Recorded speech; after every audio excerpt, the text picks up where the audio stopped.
No, no, no. No, no, no. No? You're not gonna do it? Okay, go fuck yourself. Hello, all you super fans out there. This thing is still playing music.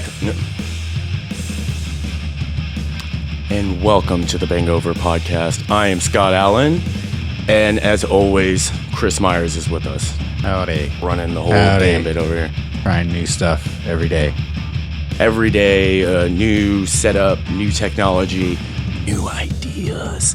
Today's episode is, like I said, AC/DC's Back in Black. Holy fuck, dude. Like, didn't realize, I should have realized, but didn't kind of like think about it until I'm doing research on this, on how like influential this album is for everyone in music. Like, me singing that, right? And I unplugged that, don't worry. Oh, okay, no, you're good. You just keep looking at it. No, I'm just looking. It's unplugged. I turned it off. Talking about my phone over here, trying to be like real podcasters. Working on it.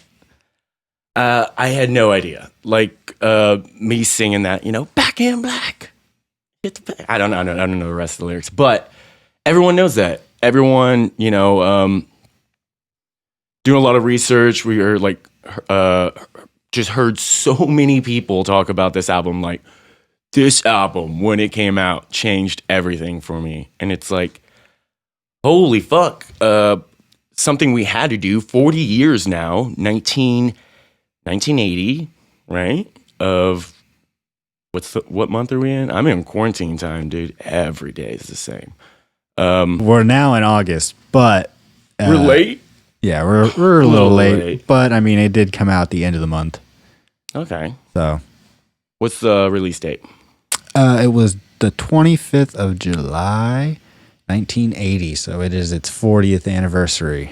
Wow, what an album to come out right here, like kind of towards the end of summer, but like, just being like a kid, 13, 15, and still running around with your friends and stuff, and hearing this come on the radio for the first time, it must be life-changing, Yeah. Like, these are some pretty powerful songs, and I don't mean any one particular, Hell's Bells, Back in Black, but like the entire album, that's all anyone ever talks about, the entire album. Yeah. It's not like, yeah, fucking Hell's Bells. Yeah, of course, that's how the song started, but it's more like the entire package that you get. Because it's not till like the B-side that you even get the song Back in Black, you know what I mean?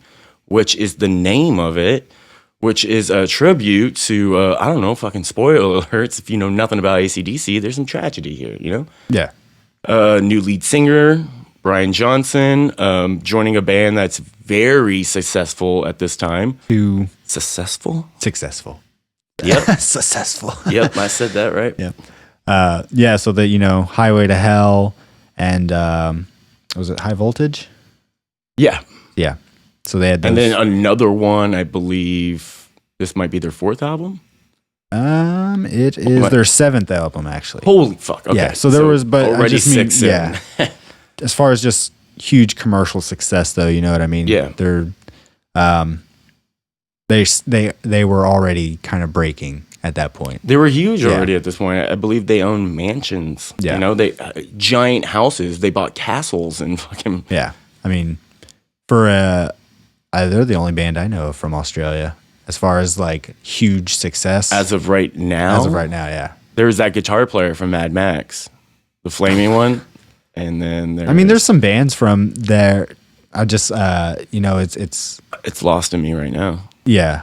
Just, it's kind of just a crazy thing that this band comes from, also this continent that not a lot of, Please leave in the comments any bands that we cannot think of that are from Australia that are kicking ass to this day, or because I do. There's one somewhere back here that I know of, like a metal band. So I was like, they just like metal and rock and roll over there. I don't know. What's that band that put out like 8 albums in 1 year or something? Is it King Gizzard and the Lizard Wizard? Are they? I think they might be. Actually, yeah. I think they are. Yeah, mate. Yeah, mate. Yeah, mate. So, you know, I don't know. It's just one of those crazy things of like this band and this sound and energy coming from a place that, you know, that's kind of what's exotic about it, I think, too. Yeah. Is like, it's different. It's not, you know, from America or Europe or. It's kind of like its own place. It's out of nowhere. Yeah. You know, you got the heavy hitters like America, the UK, and some other places, but Yeah. but Australia is not like the a place. the little you know? band that Yeah. made it, kind of a Yeah. thing. But and like that came from, you know, a place nobody thought, you know, a successful band like them could come from. And, you know, we're talking about them on the 40th anniversary of this album because it's stood the test of time and will. So it's Yeah. just like Their seventh album too. Yeah. And we're talking about like, for me, I know a lot of people will say this same thing where it's like, well, the Bon Scott stuff is better, but it's the same, just different. You know what I mean? So like, I already fell in love with it with Bon Scott, and it was kind of like knowing about this album first before I even knew as a kid that there was two different singers. I just thought like he got older. You know, this is in the 80s, that was in the 70s, and I had no idea that, you know, Bon Scott was a different person. My dad told me all this stuff, and this was like, I got this album like, this is your introduction, your rock and roll 101. Like everything that you need to know if you want to get into rock and roll, or even if you're like an inspiring musician. Like this is a great entry level. This teaches you timing. This teaches you chord progression. This teaches you how to write a song. Everything, you know what I mean? So it's easy enough to learn, but at the same time, you're learning a lot from this just simplicity because of it's the idea behind everything. Like Angus always says in the interviews, it's what's between each note as much as each note itself. So as being a musician myself and as being a drummer, I know it's hard to play fucking slow. It's more difficult. I want to play at 120 beats per minute because that's where my heart runs, you know? So if I have to set it down to like 90 or like 78 BPM, I'm just like, your brain wants to fill in the blanks, you know what I mean? So, yeah. Well, in that anniversary sort of piece, you know, Mark Morton from Lamb of God speaks upon this album, and, you know, one of his things was like those empty spaces and how just simple chords and space can create such like great music. You don't need to fill it with a bunch of noodling and nonsense a lot of the time. You don't have to rock, like you don't have to play super fast to rock. Yeah. You know what I mean? You don't have to be, it doesn't have to be blistering fast to be intense. Yeah. But with Lamb of God, come on. That's it's still an album that like listening to it, I mean, we can get into it later too, but just the sound of it, it's really like still holds up as far as like the engineering and just like the intensity level of everything. And like, you know, no matter what you're listening to it on, like, you know, I'm listening to it on a little Bluetooth speaker and it sounds great. Headphones, it sounds great. Yeah. You know? I mean, you could put that on your phone speakers and just hold it up, and anyone that catches the first three notes is going to know what you're playing. Yeah. They're like, hey, that's AC/DC. You know what I mean? Yeah. It's that it has that much echo. Like each note, each vibration of the music, like just really is cutting. Especially like Brian Johnson comes in, first album, you know, got a lot to live up to, got a big shoes to fill, you know what I mean? And he comes in just screaming so hard where like I could see why like they said like you'll never sing again, you blew out your eardrums. Yeah. He's pushing it to the limits, you know, like every night going out there back then and even to this day, you know, I think they're still playing. Well, I remember he blew out his no one's hearing. playing. He blew out his hearing, remember? Yeah. And they replaced him with Axl Rose. And then, oh, fuck, yeah, I remember. And then he came back, and then Malcolm died. Oh, great. Right? So. Awesome. Yeah, so now it's kind of fucked because without Malcolm, you know, for those that didn't know, it was the Young brothers that kind of ran this entire band. Malcolm Young, Angus Young, and Brian Young, the producer for pretty much first 5 albums. correct? For the first 5? Let me see. There is because they got Bryan Singer. I don't know if I'm saying that name right, or the producer. That producer. To come in on Highway to Hell, I believe. So you had Bon Scott on basically, the first albums, first 5. First 6. Yeah, 6, sorry. First 6, and then you had, of course, Angus, Malcolm. The drummer was Mark Evans for 5 albums. So they got a different drummer there, and then the bass player has been pretty much different bass player, same drummer. Swap those two. The bass player was the one that was on the first 5 albums, and then drummer stayed for pretty long time. Yeah, so it looks like they've had 5 different bass players, 3 drummers, and only 2 singers. One steady, like what's his name? Cliff Williams pretty much held it down as soon as. And this is the guy that paid a hitman to kill his wife. Is that true? Oh, it was the drummer for AC/DC. You're showing me the graph right here. This is the bass player. Oh, that's the bass player. The drummer is the one at the bottom. The drummer's the orange. Yeah. So they did have. We're looking at a graph here. If you ever look at Wikipedia of like when there's a lot of people in a band, they'll give you like straight lines across years. So the drummer is like the drummer. They've had. Who cares who the drummer is for this? I'm sorry, I'm a drummer myself, but not once did anyone on that classic albums fucking review thing or anyone even talk about the drums. Well, they talked about the rhythm section, but not like the drummer himself. You know what I mean? Yeah. Bass player has been awesome, solid, dude. You know, that guy was like. Well, that's what I mean. Yeah. Cliff Williams pretty much holding it down through the whole time.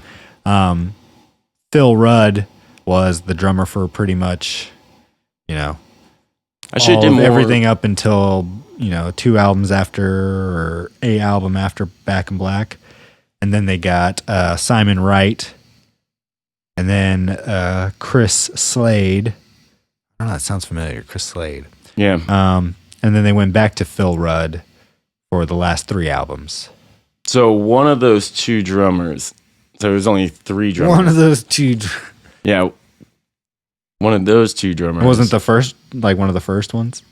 No, it couldn't have been Phil Rudd because, he's still there. And this happened like 2000. Simon Wright or Chris Slade. Maybe it was Chris Slade, but.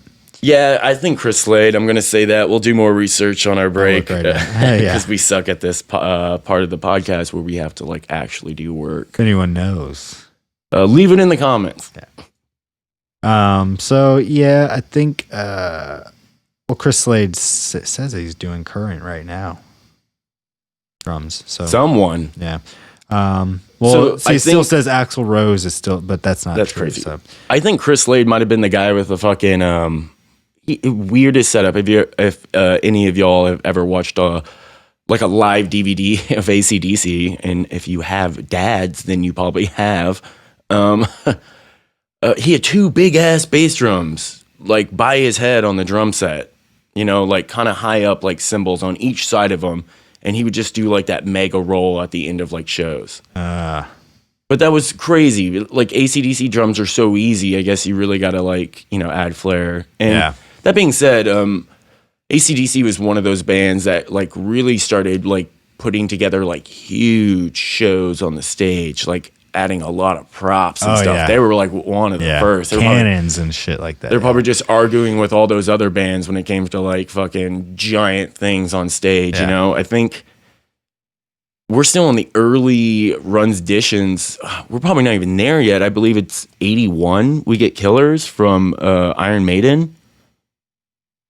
You know what I mean? Like, just think about like where we're at right here. It's like 1980, So AC/DC is like fucking just slamming. Like they're huge. They're bigger than what you can possibly ever imagine. All right, so let's just break it down with some facts. Back in Black 81. 81, that's what I said. Yeah. See, it wasn't until then. And that was getting Bruce Dickinson. And then it was that whole story of just like, oh, get a better singer, you'll be an arena band in a year. Yes, that happened, but AC/DC was already doing that shit. You know what I mean? Yeah. But so was like bands like Rainbow, you know, and then Black Sabbath. Yeah. And Sabbath. Sabbath, I think, has already made that change in 1978 or 9 when they went to Dio. What was the Ozzy? What was the early Ozzy? The first Ozzy album, 81. Okay, I well, believe. see, that's 81 or 82 that's that time. was Blizzard. Yeah, all those stage props and crap for him and stuff. So let's just really. I think I'm gonna make this statement, and you don't have to agree, but I believe it's Back in Black and British Steel. Those 2 albums, everything changed after that because we covered British Steel earlier this year, and that was 40th anniversary for British Steel. I believe it was 1980 when that came out. Also, they were on their 7th album, 6 already in the bag, you know, and then reinventing their sound and changing it. From there, you know, they say Judas Priest started heavy metal. You know, their progressions, their structures, the way they map things out when it comes to the guitar solos. And AC/DC is like on the other half of that, of just being like straight, fast, rock and roll, like up in your face, powerful. It sounds louder than Judas Priest, you know? It's just like a little bit more on it. But at the same time, they're very similar. And it's like, take those 2 albums and then think about what's going to come next. And then we have like just mega hit after mega hit in the 80s, you know? Yeah. Oh my God. And then the list goes on. But these 2 are like the start, you know? These are like, Judas Priest was like the fucking match that lit the fucking stack of TNT, which is AC/DC, which is like boom. And I don't know, it just gives me goosebumps when I think about it in that kind of way where it's like, that's how influential, I can't even say these words, that's how influenced people were by this album. Everyone. You know, we saw in that, I don't know what you sent me, but it was like a tribute to AC/DC's Back in Black. And, you know, Zach D. Snyder tells a story about like, oh, what's a song that really inspires you that made you do what you want to do? And it was like MC Hammer, you know, that started just humming that down, and everyone knows that shit, you know? Everyone knows that shit. What I was going to say to prove my point even further was 3rd highest selling album ever. Oh, yeah. Milestone. Yeah. 50 million, or was it 500 million? I just saw a lot of zeros. It may be 50. It's 25 times platinum. And that happened last year, December of last year. So it's pretty recent as far as, Everything above that, I think, is number 2 is Michael Jackson's Thriller. And then number 1, the Eagles' Greatest Hits. Yeah. What? That is crazy. A greatest hits, a compilation album is the number 1. What? Yeah, right? When everyone says greatest hits are like when you're just trying to get a cash grab. Well, in the Eagles' case, fuck yeah, dude. That's a lot of money for songs you already recorded a long time ago. Holy shit, dude. Yeah. Okay, but still, back to the story. We always kind of like that just shows, like, you know, like it's still selling to this day. It was heavy metal, you know what I mean? 2019, it finally got the fucking 5 platinums. As far as, like, you know, Michael Jackson, of course, the king of pop. And then I don't hear any horror stories about AC/DC and some weird kids. Oh, like, not that. It's just saying. Like, I'm just saying. I've never heard anything too bad about these guys, other than maybe they may be assholes. I mean, I don't know. Nicers. I don't know. In this day and age, people would hate them. Yeah, people would hate them. So, I mean, we're a little far past this point, but we always talk about, you know, when was the first time you heard this album? And it's God, I don't know. When I had a first able to remember things, you know, like when my brain started processing thought for the first time, it was everywhere. My dad, a classic rock and roll fan, I guess that's the way to say it. He just liked rock and roll, you know? So AC/DC, a fucking standard across the board. It's like AC/DC. ZZ Top, and then whatever Ozzy's doing. These are standards, you know? Yeah. These are golden Not only that, standards. it's like the radio too. Turn on any radio in America nowadays on your classic or just rock station, and this whole album plays pretty much. I don't know of one song that wouldn't play. You know what I mean, even I think I have heard. I was looking at it. There's like at least 6. Over half the album has songs that are like pretty heavy rotation as far as like, you know, Back in Black, Shook Me All Night, Shoot to Thrill, Hell's Bells. Those are 4 off the top. But then Rock and Roll Ain't Noise Pollution, and then That's a really good one. I hear that all the time on the radio. Have a Drink on Me. All the time. Yeah, so it's 6 already. I hear all the time on the radio. So it's like, how could you have not? And there's only 10 heard songs this on the band? album. Yeah. I mean, in popular culture, in movies, video games, you'll hear these songs. You know what I mean? It's like Iron Man's staple is fucking Back in Black, you know? Or Thunderstruck. That's like his. It's one of the, I think, That's like his fucking WWF walkout song. You know what I mean? Like his kick-ass song. Like, play it. Put it on the background. Yeah. For me, obviously, the radio, my dad. But it was also when I first started playing drums. Living in a small town in Texas, there was nothing to do other than to practice. So I was playing with these guys that were into a lot of blues and classic rock and roll, which I was, you know, into Korn and stuff like that. But I had to, it's not like I was like from the get-go going to play a Korn song. You know what I mean? You have to like take a step back and like learn the basics. And this is like a good base, like learning point. It was like this, CCR, ZZ Top in some ways. ZZ Top's a little far, like 3-piece, like Rush and ZZ Top. It's, man, they're really doing a lot of work there. But things like AC/DC and even at times Leonard Skinner would just be a good, like, rock and roll 101, how to play with a band, how to be a drummer. Yeah. Just do it. Well, same with guitar and lead. Just like, stick with it. Listen to everything. Yeah. Listen to what the guitar's doing. Listen to the bass player. Listen to the singer. Play with the band, you know? Because being a young musician, you just fucking, drums just all over the place. Well, that's why it's good music to learn how to play music to. If you want, like, you know, the chords, they're not doing, you know, your D7, crazy chords. But in some ways, like, if we were to cover Back in Black, me and you, we would have some trouble right there on that bridge part, because that was a weird progression. They always did something. Well, their progressions, they're not like weird timing, I think it was. Their setups, the way they did the rhythm guitar riffs under solos and stuff. Right, we heard that a lot in our research. Yeah, and like just the way that they would the simplicity part of it, how it led to the like build up of certain parts of the song. Yeah, we just can't wait to get to that chorus. Exactly. Biting your fucking lip. And so it's really good, just like tutorial material for learning how to play an instrument. Like guitar.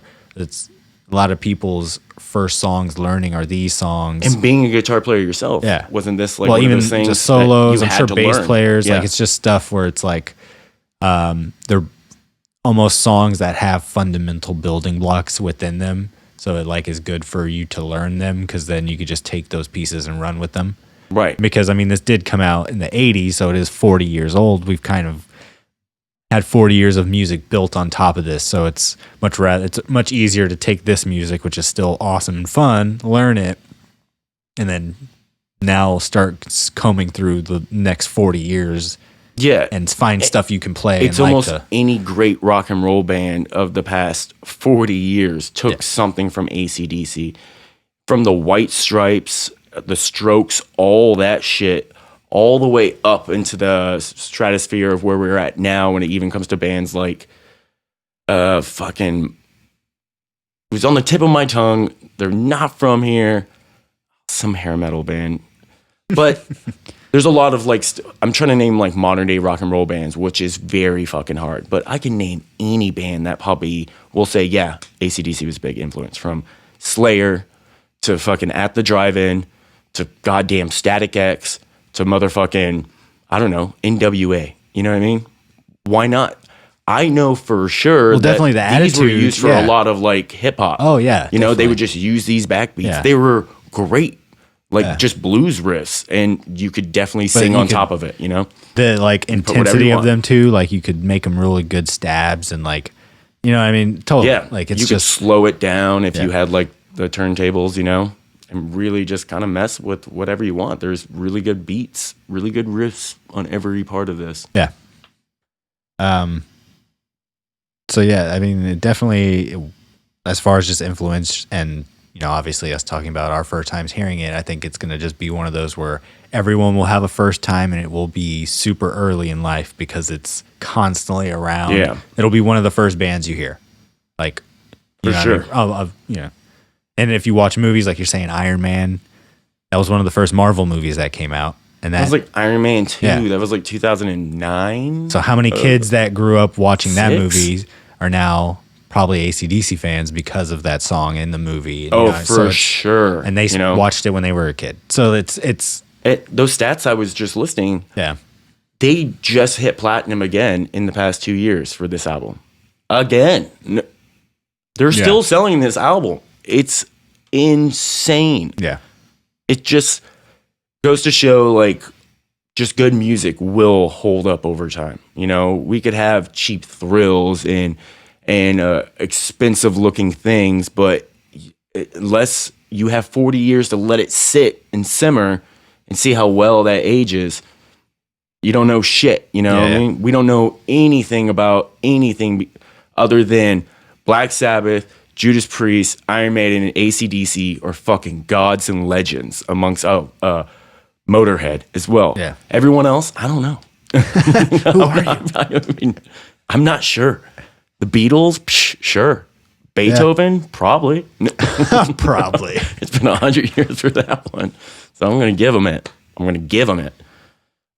don't we take a little break? Because I have a tiny little baby bladder. Oh, okay. Yeah. And we're going to play some filler music. I don't know if we have any commercials. I'll come back, sing you guys some more songs. All right, let's go. All right. Yeah. All right.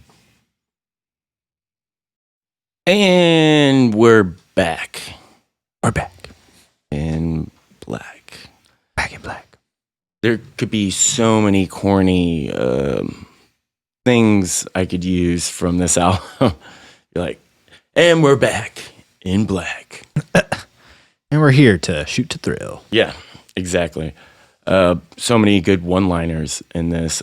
At this point, I think we should probably get into the whole production side of things. Yeah. Just talking about the lyrics. The lyrics are fantastic. It's all about women. Well, they're not great. That it's just about being a badass, kind of. It's like, Yeah. A lot of songs about sex, though. yeah, Give a dog a bone. yeah, Giving a dog a bone. yeah. It's just, you know, they talked about that. She told me to come, Quite a but I bit. was already here. Everyone always says that one. Oh, yeah, that's a yeah. good one, dude. See, No, a yeah, lot of good there's a lot, one-liners. but there's a lot of like also like, what is it? Something about like the hearse. Talking about like, don't give me a hearse because I'm never gonna die. Oh yeah, don't bother with the hearse or something. Yeah, Never die. Yeah. yeah. So I try to like get all the lyrics pulled up, but it really is just a point and click kind of yeah. website. I always end up just starting off with like Hell's Bells. I mean, I'm rolling thunder, pouring rain. Yeah. I'm coming at you like a hurricane. Lightning flashing across the sky. You're only young, but you're gonna die. Yeah. No, So those are like badass lyrics. Like, you know what I mean? and a lot of people always say like they had like meaning, like the booze Well, yeah. and pills one, where it's like that's how he died. You know, Well, it's like the we're Rolling referencing Thunder the whole thing was because of them living on this, or not living, but staying recording at the Bahamas. yeah. The Bahamas. So yeah, and then Compass Point Studio. Compass. Compass Point in the Nassau, Bahamas. They here, let me pull up this real quick. So yeah, like they had a bunch of those tropical storms, and electric went out, and it was supposed to be a peaceful, pleasant place for people to unwind and relax when they record, and there was a motherfucking hurricane. Hurricanes, power outages all the time. They had like crabs walking through the studios, like they were just like washed in, fucking and they're right there by the fucking ocean. Yeah, so I mean, one big wave. A lot of bands have been recorded there. They were founded in '77. The owner is Chris Blackwell, who's also the owner of Island Records.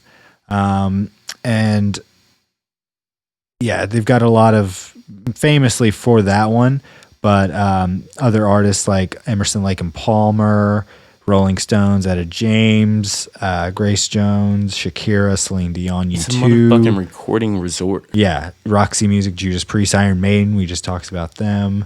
B-52s, Lenny Kravitz. So B-52s. Yeah. Oh. Eric Clapton, Bob Marley. So this gamut of artists that have recorded there. I mean, it's like you say, the conditions may not be the best, but it is a tropical paradise where you can record your music. But at the time of AC/DC's stay on the island, not that pleasant. There was also a lot of, I hope I'm saying this right, like apartheid happening in the area. Well, there's a lot of crime, and that's why it's also closed. Tourists were getting mugged. Some were getting stabbed. Closed in 2010 because of it's just too dangerous of an area for people. So, and that was the thing with AC/DC being there. They had to lock up every day. They had to put spears around for like. They gave them these fishing spears, like 6 foot tall fishing spears, as like protection. Yeah, if anyone tries to ransack your stuff. They thought it was a joke. Yeah, it's not a joke. No. And then just the facility itself, like you're saying, crabs walking around. The like actual space to record is like concrete walls. It just like the way Brian described it. Let's see, Brian Johnson. Yeah, he. There were little concrete cells. It was hardly any kind of studio. We were in these little concrete cells, comfy mind. You had a bed and a chair, and this big old black lady ran the whole place. Oh, she was fearsome. She ruled that place with a rod of iron. We had to lock the doors at night because she'd warn us about these Haitians who would come down at night and rob the place. So she bought us all these 6 foot fishing spears to keep at the fucking door. It was a bit of a stretch from Newcastle, I can tell you. So, anyone stick their head in here, chop it off. No. Yeah. And then, they had their equipment held up at customs.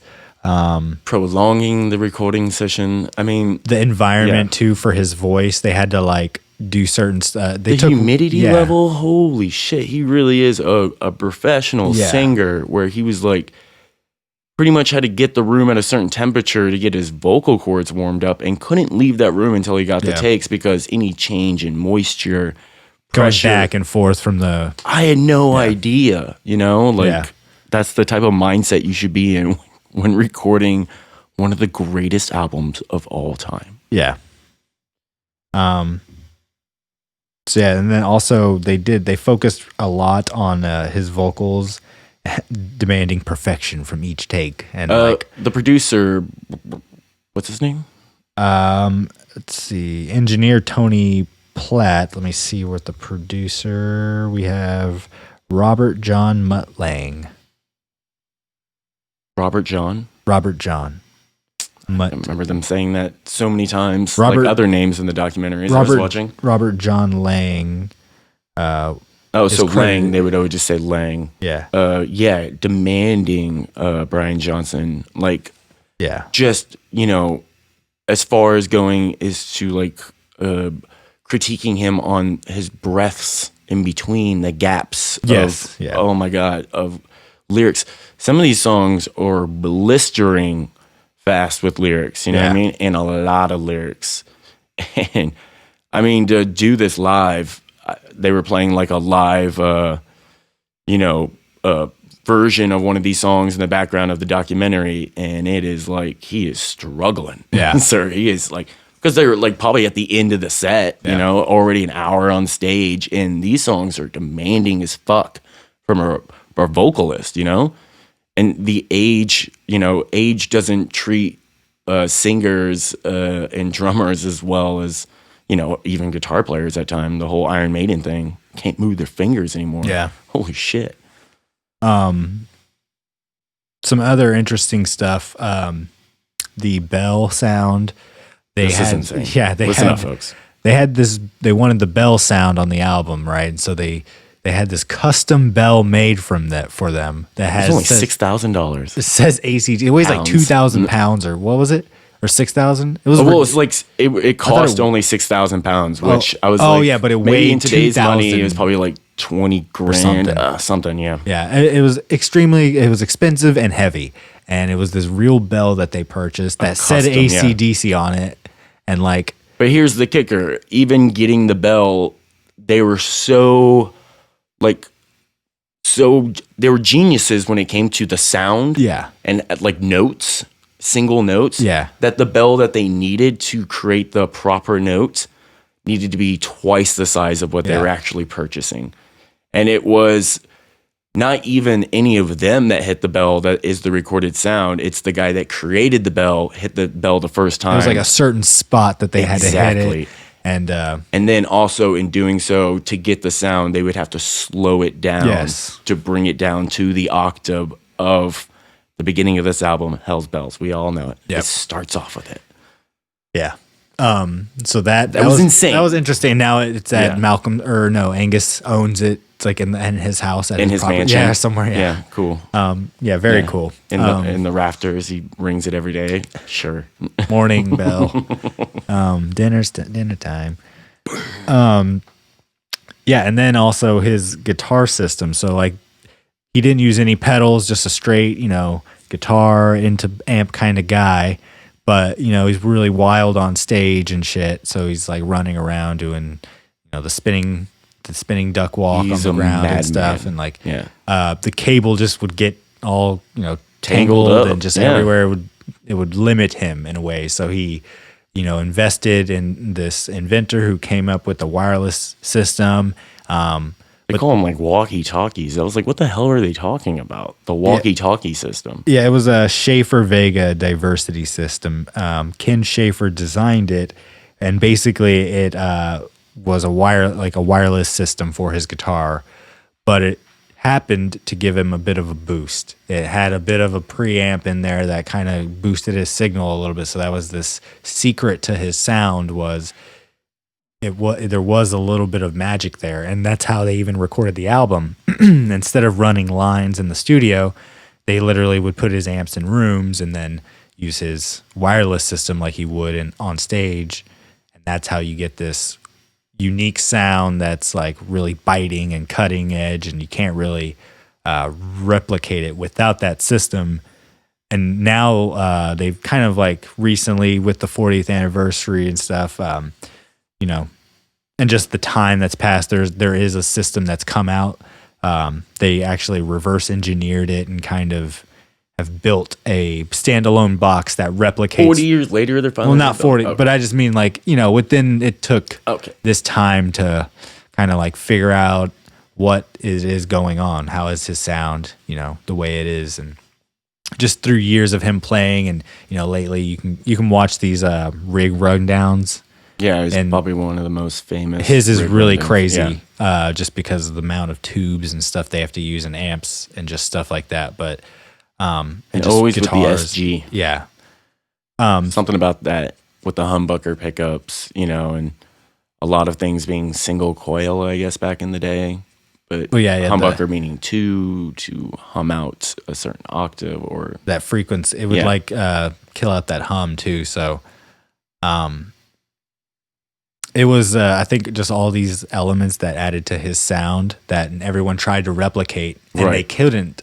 But it also gave it that unique sound that everyone. That's why today it's still hailed as, from an engineering point, from a guitar sound standpoint. It's like industry standard. Yeah, they would put it. This whole people started to copy what they did, tried to replicate. I want that guitar sound from Back in Black. Yeah, powerful. Now you can buy it. It is a little self-contained box that you can buy and you can plug your guitar in and then run it into your amp, and it'll replicate this sort of like voltage thing that's going on with the signal. But that's a big piece kind of to everything, you know. A lot of the I would assume the drums and stuff, the humidity and the climate had something to do with the wood sounding the way it does as far as the drum tonality. Yeah. I believe it would mess with the drum heads themselves. Like you try as hard as you want to get that snare to stay, but one song you'll probably go out, you know? Because he's a 4-on-the-floor type drummer, so there's a lot of space. He's not. But I can only imagine that humidity or any sort of pressure in the room really messing with those skins. You know what I mean? It will detune easy. But that could be I've had my shit tuned big. here in the AC house, take it out to my hot ass car, bring it back into the AC of the practice space, and it is fucking out of tune immediately, dude. And then bringing it out of the practice space, always covered in humidity. You know, like I just know, like, that's why you need drum bags. You know what I mean? That's why you gotta really invest. Yeah. So yeah, that was some interesting facts to learn. And also, I just wanted to add in before we. Oh yeah. I'm sure we're not leaving guitar talk. You know, guitar talk. No. It's pretty much what this episode is. But the fact that like the rhythm guitar player Malcolm being his brother, a connection there. Them writing the songs always together. Yeah. His brother also playing on a Gibson, a big body Gibson, right?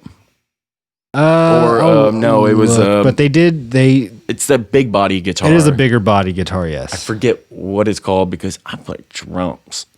But it changed the tone between the two guitars, you know? And it would always be on every verse, you know, there was always a lead in the rhythm. And then in the chorus, it's always like right down the middle. So it was very interesting if you... it's a Gretsch. Right. That's what it was. That's what it was.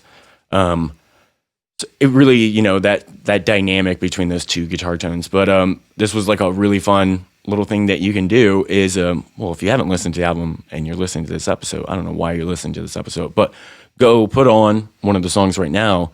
And during the verse, you can just remove one headphone and you can just hear one guitar. And then do vice versa, and you'll just hear Malcolm on one side and Angus on the other. That's how it was always recorded. And then on the chorus, it would be right down the middle, so it would pan to both sides. Pretty ingenious, their panning skills on all their albums, which it does sound weird if I'm walking the dog and I'm listening to ACDC, you know, you pull off one headphone, you're like, what? Someone talking to me? You know? But then the chorus comes in and sounds all big. Yeah, you just get like half of it, even like half of the vocals. Like a lot of the backing vocals are on one side, you know, and then sometimes they'll put like the hi-hat over to the left and the bass drum's like down the middle, you know, with the snare. And it's just weird, you know. You don't even think about that when you're listening to it as a kid for the first time, as a fan, you driving in your car. Even if you put it on right now today, cleaning your house, you're not going to really notice that until you really sit down and be like, there's a lot of like hidden things in these very simple formatted songs. It's a lot of pieces in detail, you know, and brother band, dude, you know? Brother band. It makes all the difference. Yeah. All the difference. Always. They're always the best bands, aren't they? Something about them. Yeah, Titus. The Titus bands. To round out, so we kind of went over the members as far as this album, you know, Malcolm, Angus, Brian, Cliff, and Phil. But then you got the production side, which is talked about Robert Lang, who's doing the production, Tony Platt, assistant engineer, Benji Ambrister, another assistant engineer, and then Jack Newber, another assistant engineer. So you had 3 assistant engineers. We've talked about Lang in the past, haven't we? I feel like... I don't know if we've talked about... There's other people here, Bob Ludwig, who did the mastering. Definitely talked about that. We've talked about him. He's done a lot of stuff, you know. Paul McCartney, Led Zeppelin. I thought Lang was that real pain-in-the-ass producer that takes a long... Well, that's what they were saying. He takes a really long time when he works. I mean, maybe he... It's the early days of him, so this is like... still in his early beginnings of him becoming like a mega super legend producer.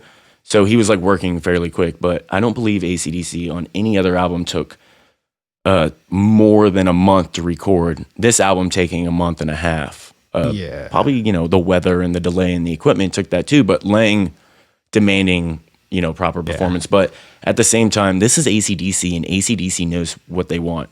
And their brother being, you know, the third brother being a producer on pretty much all their other albums, so they control the sound, you know? Yeah. And you don't really mess with people like that. You don't tell people like that what to do. You push them in a direction.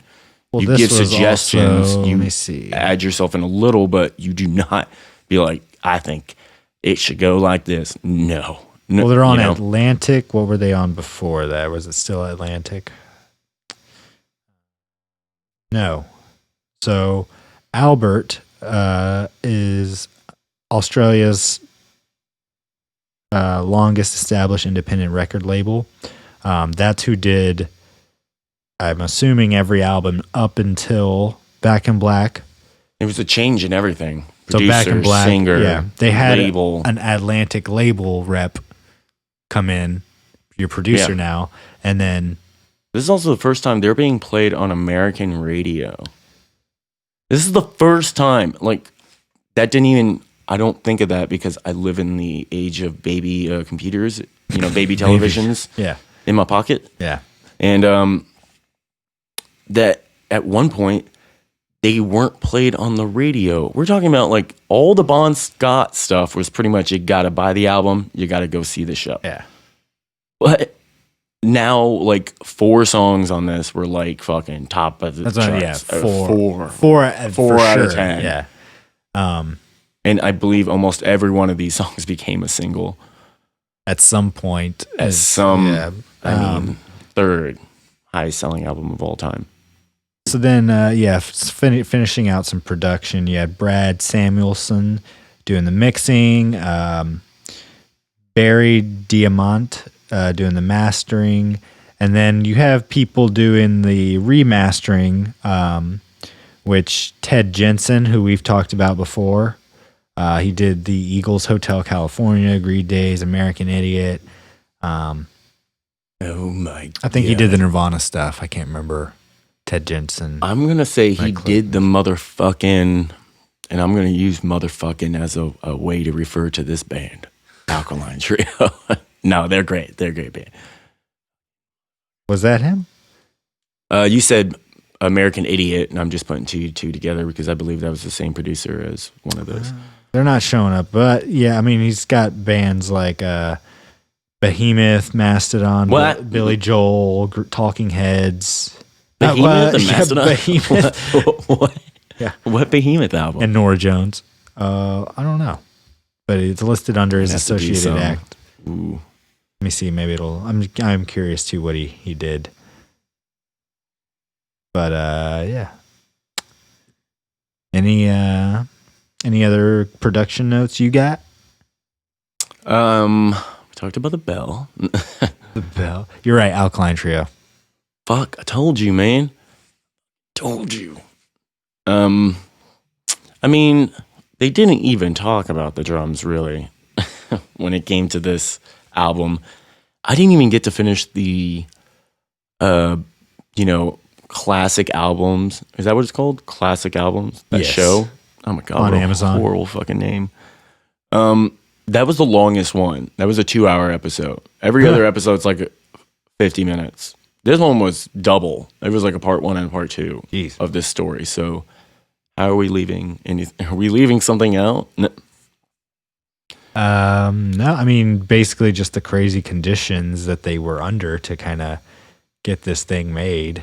But as far as, writing, all the material was sort of there. There was a lot of lyrics that Bon Scott had written, and they just kind of scrapped them aside. 5 songs, I believe, that were recorded with... Yeah, or he had lyrics for written. Maybe not recorded, yeah.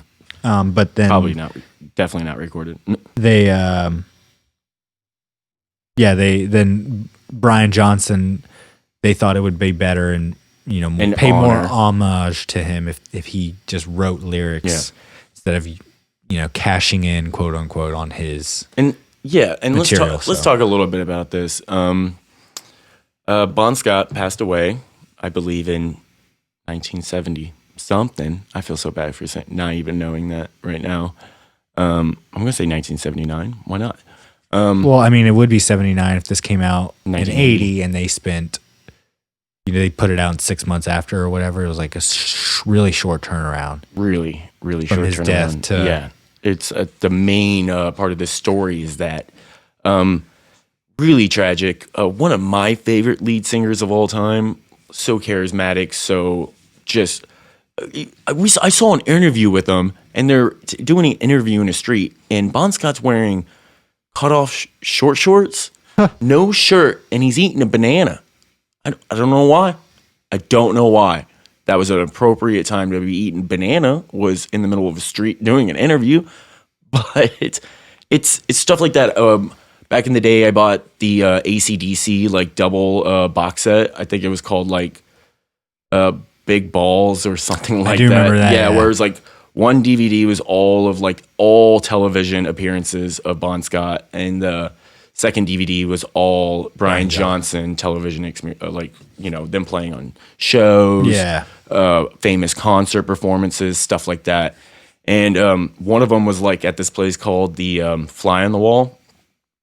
And he was just like, Bon Scott like comes out wearing a dress. I think everyone has seen this. They play like 4 songs on that.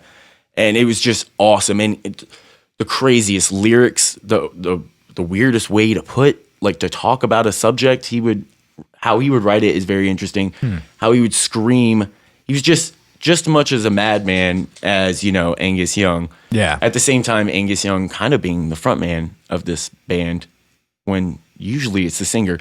And you have powerful person like Bon Scott, and it's still Angus, someone like stealing the show almost every time. You kind of need someone with a voice able to like pull attention to him, as well as be just as crazy as a madman. Going back to Brian Johnson, when they would start off this show, no one even knew. Like, we didn't have the internet, and the album wasn't out yet, and they were on tour, playing this album to promote it, to hype it up when it comes out. And he would come out at the beginning of every show and run up and hit that fucking bell that they bought. Every time he would run up as fast as he could with a hammer, throw his hat into the crowd and just fucking start hammering the fucking bell, just hammering it. And that was the greatest thing because it really, it got the audience jacked up right away. It took a lot of that doubt, and that fear that Brian Johnson was having going up there and having to replace someone. Super fans are going to be like, fuck this guy, he's not as good as the first one, judging the shit out of it when they haven't even heard it yet, and then really it was all about, they were just going to break up when Bon Scott passed away. And it was Bon Scott's family that really encouraged the band to keep going in honor of him. And that's why, Brian Johnson is even closer to home than you think, because he was also referred from Bon Scott in his other band. I don't know his fucking other band's name. Goldie. That's a horrible name. As like, what a great fucking front man, And what a great person to come in and, it was already referred. It was in Brian Johnson not even wanting to do it, It wasn't until Jordy. Sorry, not Goldie. Oh, Jordy. It wasn't until Hoover Vacuum Cleaners commercial got him back in the game of singing, that he actually, he didn't even want to go to this audition for AC/DC. So it was just the right man for the job is the one that really doesn't want it, but is perfect for it, Yeah.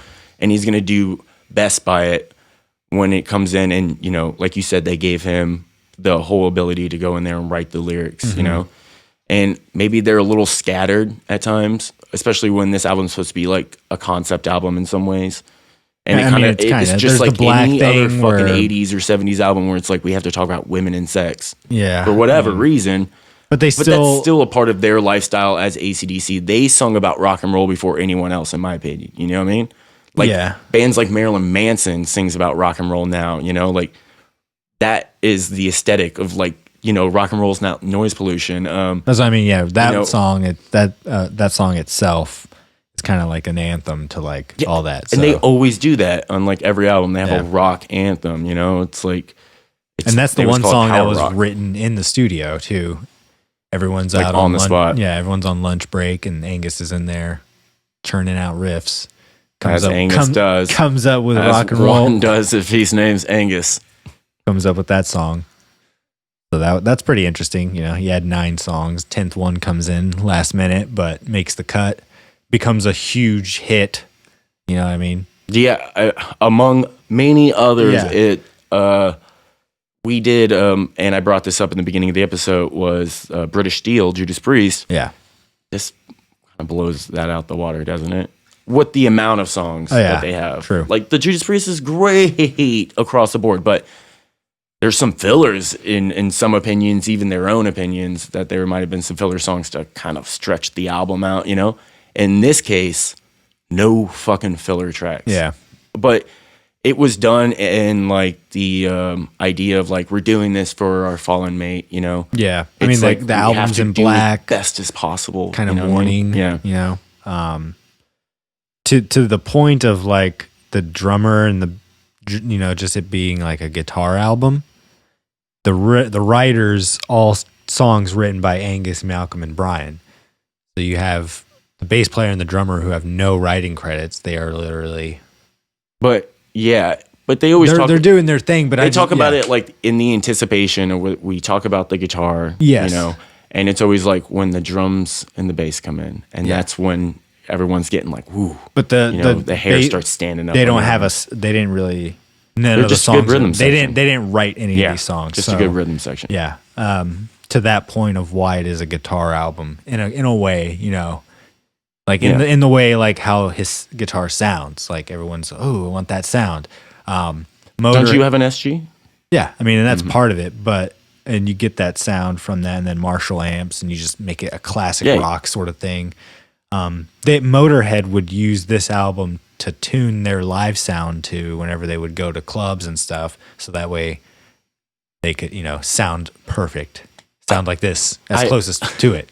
I always heard that, like, first starting off, like, playing in jam rooms, you know, playing in garages, people would say, oh, you can tune to standard with the first 3 notes of any AC/DC song. You can use it as a tuner. Just play, like, the first 3 notes, got it, and you can get your guitar in E standard or whatever it's called. Yeah, you could use this album to tune a guitar. You could use the album you play it in a concert hall and you EQ it just enough to like match, you know. Industry standard. Exactly. So, I think that's... Yeah, those were like, that was a fun fact of like Motorhead, you know, talking about this. Again, this is like one of those albums that you might just take, you know, you just take for credit, if you will. For granted. Yeah. Thank you. And you don't think about maybe the story that goes in behind it, you know? If there was going to be an AC/DC movie, you know, this would be... this would be one of the pinnacle... This is like the... This would probably be halfway through the fucking movie. Exactly, yeah. Like, halfway through the movie... This is that second act, like, Bon Scott, fall, they come... And then, and then the tragedy, and then the uprising, you know? It's like pulling themselves back up, you know? Exactly. By every means on this album, let's cut out like No Money, Honey, or whatever the fuck, but like Rock and Roll, Not Noise Pollution, Back in Black, Hell's Bells. Yeah. These things are just... You could literally have a montage in the movie, like you're saying. Shit. Play those 5 songs singing.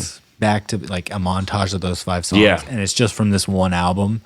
And that could like play out, you know, through these... Just that. Like it's a great way to come back from like that whole down, you know what I mean? If you're going to come back, that there's no better way really. And that's always the case, you know. They were referring back to the only other time this really happened, or it seemed like it happened, was Ozzy leaving Black Sabbath. And who did they replace him with? You know what I mean? Who do you get to come in to replace something so legendary in itself? But also, when you replace that front man, that person, it really does every time change your sound a little bit, doesn't it? No matter what. So what are we going to change to? Does it to your point? You didn't know there was the Sammy Hagar thing for the Van Halen? Way different. Way different. But Angus same and thing with the Black Sabbath, you know, the Brian Dio. and Bon Scott are almost the same. Not. Yeah. It's different because I think they're just, you know, seventh album, just really becoming. I was a dumb really kid though, good musicians, and listening to you know what I mean? I couldn't tell. It wasn't until you learn that there's a different singer. Yeah. So like this is one of those rare examples maybe where like they found such a good replacement that he didn't copy Bon Scott, but he has his own power. But he was like his a vocals. Bon Scott in that if like there would be no other better replacement because like you're saying you would get somebody that would throw it all off out of whack. It's like how do we keep as much intact? Yeah. Because we can't get a Dio. It's like that movie Rockstar with Marky Mark. Yeah. Where it's like you got a guy that can hit the same level of intensity and power. Yes. But at another point, he's entirely different. You know what I mean? Yes, he's throwing his own flair, but you also, I mean, they kind of Journey. That would be another, you know, where like this guy has his own flair to these songs, but he almost sings it better than the original singer. It's like, maybe because he's younger and we have higher technology and learning now. But there's examples like that where like, I mean, he never recorded albums like halfway through a career quite like AC, you know, that example. But I don't know. I mean, when you're gonna replace Bon Scott replace Brian Johnson at that point, who do you get? Axl Rose? I don't know. Maybe it's a whole different band at that point. He has like I've seen some of the like powerful lungs. I heard some of the rehearsal stuff. I've never feels seen like he can kind of keep up back in his heyday. Yeah. Back in the heyday. Yeah. You know what I mean? Nowadays I don't know. But again, like to keep doing this, to have longevity, to go past 40 something in this business of being a musician, hit those notes and sing like that. Yeah, you better fucking really start thinking about your health, exercise, fucking dieting. Some would say meditating, something like meditating. It doesn't have to be that, but you know, all these things have to do with your overall on how you're going to come in and approach something. You know what I mean? When you're going on tour, you know, and you want to have that same vocal power on every song, on every performance, you know, you're going to fucking get a personal trainer. You're going to work out, you know, you're going to fucking run. You're going to build up some cardio. Yeah. You're going to work on your lungs because that's your instrument, you know? You got to keep this tight, you know what I mean? Yeah. You got to. If I'm a drummer, you know, there's a lot of things that I need to do to like keep up to, you know, just going into the practice room. I can't just be like, wake up, you know, smoke a bowl and fucking get behind the drum sets and just blast beat myself, you know, through the day. My knees will be hurting. I got to stretch, you know, I got to eat something that is not horrible, you know, like I don't eat any like bacon, eggs or shit like that. It's just like greasy Cliff shit, fucking bars and protein drinks. And I hate it so much. It's so dry, but I know what I need to do to perform that way. And, you know, I'm just saying that because it always comes up in all of our episodes where it's like, I do promote drugs quite a bit. I love drugs. You use drugs, don't let drugs use you. But at a certain point, it's not about the drugs, it's about your overall health. You know, like you use drugs to like open up your mind, to be more creative, but also like getting proper amounts of sleep, you know, exercise, a right diet affects the way your mind works and feels. Yeah. And your overall approach to everyday fucking life. And I know this because I have watched so many drum videos. I have listened to so many interviews with actors, comedians, whatever. And they say at a certain point, this is what I had to do. I had to stop drinking to keep going, you know, because all the people that kept drinking are dead or they're just not doing too well, Axl Rose. I'm just saying. You can't be fat and a singer.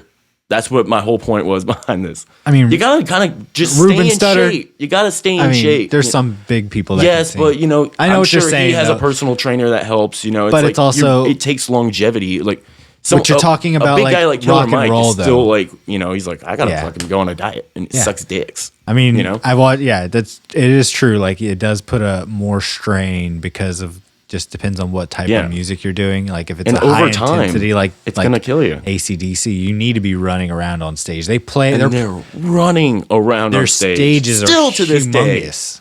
Like the stages they play on are humongous because they're playing to. They're not doing clubs anymore. You're playing to stadiums, so it's like it's not and that's not a small stage either. That's the stages for stadium shows are humongous. You're running from one side to the other, and like. You know, They're in their 60s at this point. Have you ever seen them live? No, that would be like Life-changing. a bucket list sort of thing. You know what I mean? At this point, it's like hundreds of dollars to see them. Yeah. For any fucking seat. But I'm for sure. But it's also like At this point, we're probably not going to see it either. Because, probably, but, R.I.P. fucking. Yeah, I mean, it's not going to ever be the same. But still, Stevie Young is playing guitar, so it's another Young. Okay. But yeah, they're that old. Like when a band becomes that old, yeah. where your kids just start taking over. That's how you know. Well, I think it's his playing brother. for a fucking long time. Look, actually, that happened to Van Halen, dude. It's just like, yeah, now my son's on drums. What? I think. Malcolm Young is his uncle. That was my uncle. Okay, so oldest. So is the oldest. What a family to be born into. The oldest brother of. I want to play guitar. Well, let me get you hooked up with the right people. Yeah, he is the son of Stephen Crawford Young Sr., who was the oldest brother of Angus, Malcolm, George, and Alex Young. He immigrated. Yeah, okay. So. But he also filled in whenever, like on tours and stuff and other roles. So he's been a constant backup member in the band. Okay, so they have been still playing shows. That's right. That whole thing happened like less than a year ago, I think, with the Axl. About a year ago. At this point. So I mean, it would still be cool to see AC/DC, and it would be great. Still running around on stage. I think motherfucking Scott Ian said that Angus Young is only 10 years older than him. Holy shit. That's what I said. Angus Young looks like the gatekeeper or the crypt keeper, dude. You've seen pictures of this guy? He looks crazy. His hair's falling out. It looks insane. No. European DNA. That's very strong. Probably will die of cancer before of old age. American DNA. No. Oh, God. We're bigger. We're stronger. But we get taken out because of microwaves and McDonald's. I'm not sure. I'm not sure. Oh my God. Every other day I think I have cancer. 23andMe told me that when I got back. They were the first things that said, we're not a doctor, but it's in your DNA and history. Keep an eye out. Cool. Thanks. It was $125 to figure that one out. We always do fun facts at the end. All this has been fun facts. It's all been fun. Besides the how much more like fact like it just this is gonna hit every 100 list. This is gonna hit every top 10 list. Every you need to hear. You go to this before Spotify you right now. die They're having a list. birthday party for him. You know what I mean? I'm not even joking. I mean, Go to again, AC/DC's third Spotify. highest selling album. It's what more could you like? What more could you say that you'd be surprised at? Where it's like, oh, really? And there's That's a fun fact because all sorts of videos popping up right now of just great, people better than us talking about this. Everybody's talking about awesome people, more awesome than us. I'm not saying we're not awesome. It's going back to the Scott Ian thing. Everyone's been chirping, crowing about 40 years. Yeah. He was saying, I didn't even get this, that Angus Young would put on the school boy uniform to, let me see if I can get this right, to kind of like, what's the right word to use, is to like ease the fans.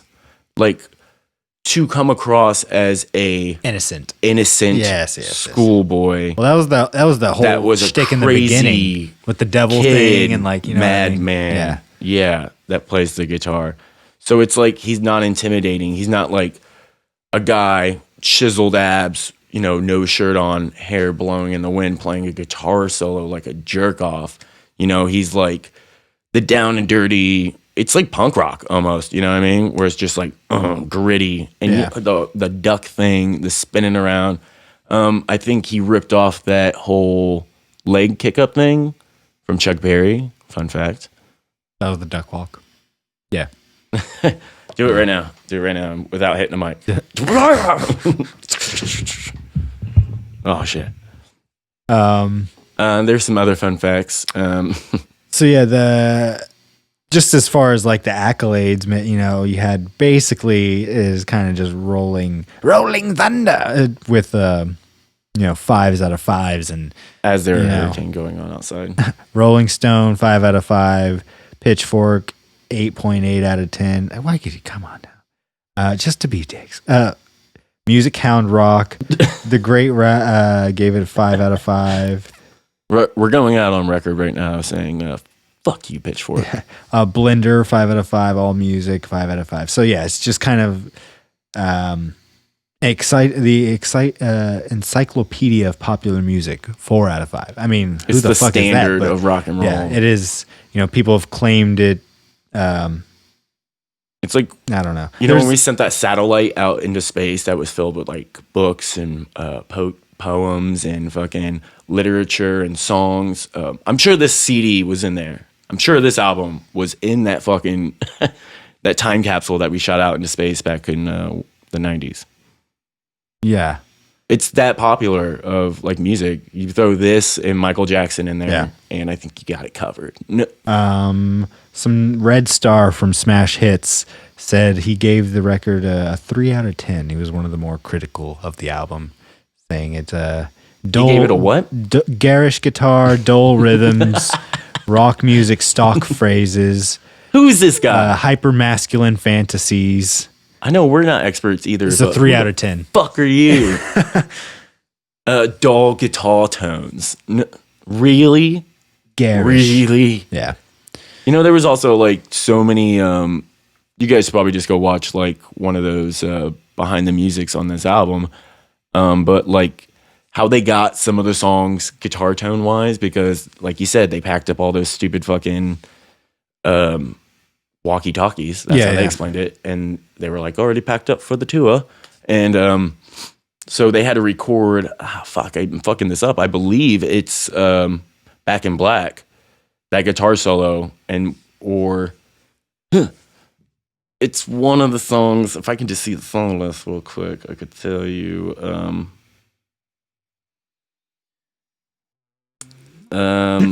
Well, maybe it is Shoot to Thrill. I think like Shoot they just to Thrill got like was a recorded weird differently. Yeah, you could tell where the guitar tone changes. Yeah. But there was so many crazy experimental things inside there that we couldn't even possibly tell you. I was just I was gonna say, go watch. You got Amazon Prime. You got some time. Watch that classic albums. watch the and all the anniversary stuff that's kind of going on right now. Any facts you can find on the album. The album has been again 40 years, so much information has come out kind of about it. That it's just been around for so long. People have kind of already discovered it and rediscovered it and discovered it again. So it's constantly going through this like phase in popular music and in just like the zeitgeist of guitar tones. And I want my album to sound like that, and just always will be relevant. Yeah. So. I mean, for God's sakes, you can tune a goddamn sound system with it. Yeah. Let alone a guitar. What's your favorite song off the album? You got to pick one. Because usually we would pick, if you didn't know how this podcast works, we're talking about the anniversary of an album. We would play some of our favorite songs. Kind of stopped doing that, legal purposes, obviously. No one said anything. I'm just saying. I mean, probably. So, what would you have picked at one? Maybe Shoot to Thrill. Shoot to Thrill. Yeah, I can't really. It's really hard to pick one because there's like little things I like about each one. Too many pills. But then it's also like you don't want to be cheesy and just be like, I like Back in Black. But it's like really that song is like epic. I think What You Do for Money, Honey, is. It's a good one. It's just. It's a good I care not for anything until the chorus comes and I'm like, yeah. Holy fuck! Give the guitar, giving the dog a bone, giving the dog a bone. That one I like the verse more than the chorus. That's the weirdest one. But all all the choruses on every single one of these songs is just like, what a hook. Yeah. What a fucking Have a drink on me. 1, 2. Have a drink on me. Jesus. Yeah. So, rounding out, I would say, you know, something along those lines, and then I don't know, still relevant. Everyone needs to listen to it. They don't have anything else coming out, I don't think, you know, with all this shit going down. So, I mean, it's 35 minutes, 10 songs. Nothing's more than 3 minutes and 30 seconds. Not what more. is This album? Oh, it's 42 minutes. Yeah, that's what I said. Oh, I thought you said 30. What did you say? I didn't say that. I thought you said 30. But like every song is about like 3 minutes and 30 seconds. You know what I mean? It had to fit Yes. a fucking record. Only a record, folks. So you can only do 10. Hell's Bells and Shoot the Thrill hit the 5-minute mark. So really had to like think about that going to the studio, not only trying to write a good song, but having to keep it under a certain time. Yeah. Holy shit. I think back then they would record like a 6 or 7 minute long song, and there would be a guy that is chop that. Yeah, is credited as editor, as like making the song poppy, like kind of popping it up a little. It's like the band's like, that's not what we played, mate. It's like, well, this is what's going out. That's what you're gonna play because Fuckface. Yeah. Sure. It was a different time back then. It didn't stop this band from literally destroying what we know as rock and roll and music itself, and then putting it back together again. Super iconic. How could we even imagine of passing this up? I mean, we have to skip over so many albums all the time, but this was one that was like, we're going to do this podcast at all. This is like probably a heavy hitter in, you know, as far as like bands we have talked about. You know, this is going to go into every other thing that we will talk about from here on out. Yep. You know what I mean? This will be one of the staples, if you will. Follow us on YouTube at BANGover. Just type in BANGover. Just type in BANGover on Instagram. That's us. You'll see BANGover Productions. BANGover Podcast is in association with the BANGover Productions. And we also do, if you're a local band and you're listening, we're more than happy to come out and record you. Hit us up on any of the media platforms, Facebook at BANGover Productions. Let us know, music videos, stuff like that. We always have a lot going on, but we want to stay busy and we want to keep doing things, especially in this time of just uncertainty. Yeah. You know, it was hard to say. I'm like, I don't even know what today is. I think it's the 1st, right? It is the 1st. You know what I saw at HEB? Halloween candy. Ugh. Why? What? Why? What? This like How last long year's have I candy been they're here trying to for? like get rid of. You ever seen that movie Old Boy? Oh yeah. I was trapped in a room for 20 years. But at least we have bands like AC/DC to listen to. For God's sakes, I don't even know what's next for us on this podcast. So many albums. we're gonna- Summertime fun, The y'all. last quarter of the year, we're gonna close out some bangers. I think we're hitting some anniversaries and some new stuff. We talked about that Deftones thing and Yeah. Pig Destroyer. Previous episode, we did Static X. Go check that out. Yep. What a great album that has been. A surprising album. That's kind of a dickhead thing to say. I was surprised by how good it was. So you thought it was going to suck? You know what I mean? What the fuck did you mean by that, buddy? It was what I expected it to be. Fun. Straightforward. Yeah. Rock and roll classic. It feels like an AC/DC album because you know what you're going to get when it comes to Static X. You know they have a certain structure and formation that they're going to do with every song. Yeah. There's always going to be a hook. And it's just fun. Put it on in the background while you cook or do whatever. Put on Back in Black. It's 40 years. Celebrate. You know, pour one on the ground for Bon Scott and then pour one up into your face for Brian Johnson, you know? You wanted to do this like little thing where a segment was like, who was the hero of this album? Or how did you put it? Yeah, I mean, probably the MVP. superstar? The MVP of the album is probably Brian Johnson. Yeah. Yeah. Coming in, saving the day with vocals and lyrics that are awesome. I'm sure So, he was trembling, dude, Yeah. going in the recording studio. Fuck. You know what I mean? Yeah.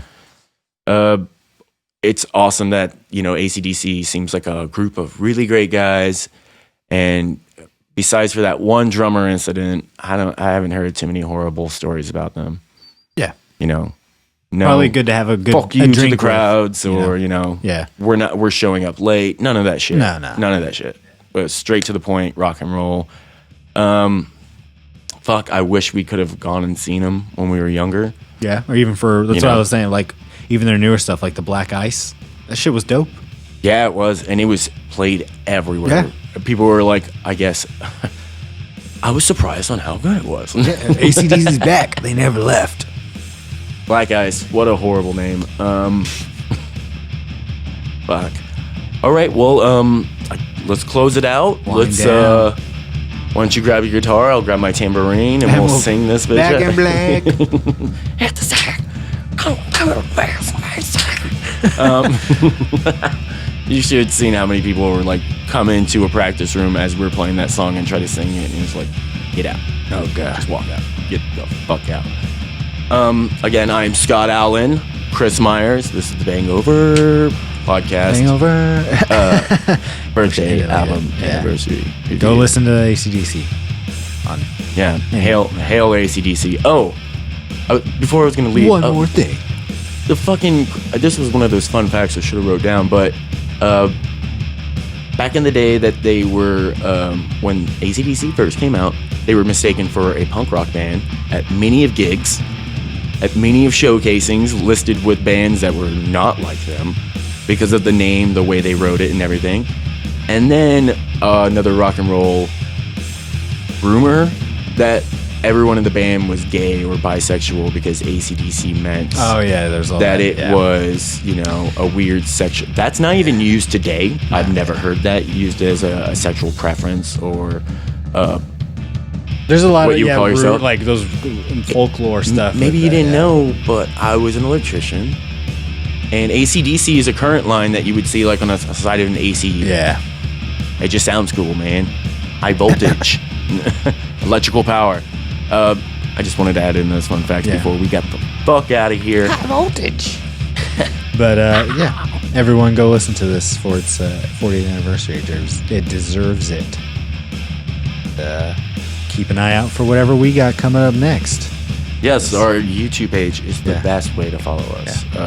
There's already so many things on there already, so go check it out. All right. Thank you all for listening, and good night.